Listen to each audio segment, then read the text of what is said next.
بسم اللہ الرحمن الرحیم۔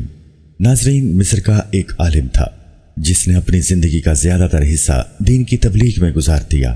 اس عالم کا یہ ماننا تھا کہ زندگی کے وہ دن جو آپ لوگوں کے لیے استعمال کرتے ہیں، لوگوں کی اصلاح اور ان کی بھلائی کے لیے استعمال کرتے ہیں اور اللہ تعالیٰ کی رضا کی خاطر تبلیغ میں گزار دیتے ہیں، وہ بہت ہی خاص دن ہوتے ہیں۔ ایک دفعہ کا ذکر ہے کہ وہ اٹلی میں تبلیغ کے سلسلے میں گیا۔ سامنے لوگوں کا بڑا ہجوم تھا۔ اس نے ہجوم سے مخاطب ہو کر کہا کہ قرآن مجید میں دنیا کے ہر مسئلے کا حل موجود ہے۔ اگر آپ قرآن مجید کو سمجھ کر پڑھتے ہیں تو آپ کو دنیا کے ہر معاملے میں رہنمائی ملے گی۔ بس ہمیں قرآن پاک کی تلاوت کے ساتھ ساتھ ہر قسم کی رہنمائی بھی حاصل کرنی چاہیے جو اس پاک کتاب میں موجود ہے۔ لوگوں میں سے ایک شخص اپنی جگہ سے اٹھا اور عالم سے پوچھا کہ اگر آپ کے مطابق واقعی قرآن پاک میں دنیا کے ہر مسئلے کا حل موجود ہے، تب یہ بتائیے کہ پیزا بناتے وقت 1 کلو آٹے کو گوندنے کے لیے جتنا پانی درکار ہے وہ قرآن پاک میں کس مقام پر لکھا ہوا ہے؟ باقی لوگوں نے بھی آدمی کے اس سوال پر غور کرنا شروع کر دیا اور دل ہی دل میں مسکرانے لگے کہ عالم صاحب کے پاس اس سوال کا جواب موجود ہی نہیں۔ عالم کچھ دیر خاموش رہا اور گہری سوچ میں رہا۔ ہجوم میں چیمگوئیاں شروع ہو گئیں۔ پھر اچانک عالم نے قرآن مجید کھول کر اس آدمی کو سورہ نحل کی آیت نمبر 43 دکھائی، جس میں لکھا ہوا تھا، جس بات کا تجھے علم نہ ہو وہ متعلقہ اہل علم سے پوچھ لیا کرو۔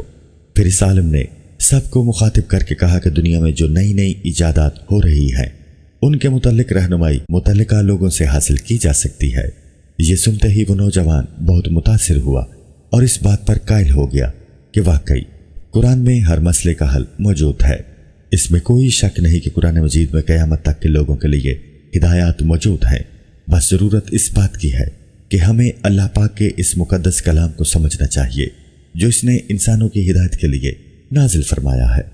ناظرین، آج غیر مسلموں نے قرآن مجید پر تحقیق کر کے دنیا میں ترقی کی وہ منازل حاصل کی ہیں جن کو مسلمانوں نے حاصل کرنا تھا، مگر افسوس کہ ہم اس مقدس کلام سے دور ہوتے جا رہے ہیں۔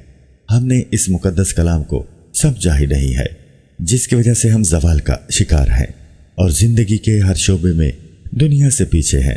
ناظرین، ہمارا حال یہ ہے کہ ایک دن استاد نے طالب علموں سے کہا کہ کل اپنے اپنے گھروں سے وہ کتابیں لے کر آنا جو استعمال نہیں ہوتی یا پھر ان کو پڑھا نہیں جاتا۔ ہم ان کتابوں کو اسکول کی لائبریری میں رکھیں گے۔ اگلے دن سارے طالب علم اپنے ساتھ قرآن مجید لے کر آ گئے اور استاد سے کہا، یہی وہ کتاب ہے جس کو ہمارے گھر میں قسمیں کھانے کے لیے رکھا جاتا ہے مگر پڑھا نہیں جاتا، اس لیے ہم یہ کتاب لے کر آئے ہیں۔ یہ سن کر استاد زارو قطار رونے لگا۔ ناظرین، جب تک ہم قرآن مجید کو صرف قسمیں اٹھانے کے لیے استعمال کریں گے ہم ذلیل و خوار ہوں گے۔ جب ہم قرآن مجید کو سمجھ کر پڑھنا شروع کر دیں گے ہم دنیا و آخرت دونوں میں سرخرو ہو جائیں گے۔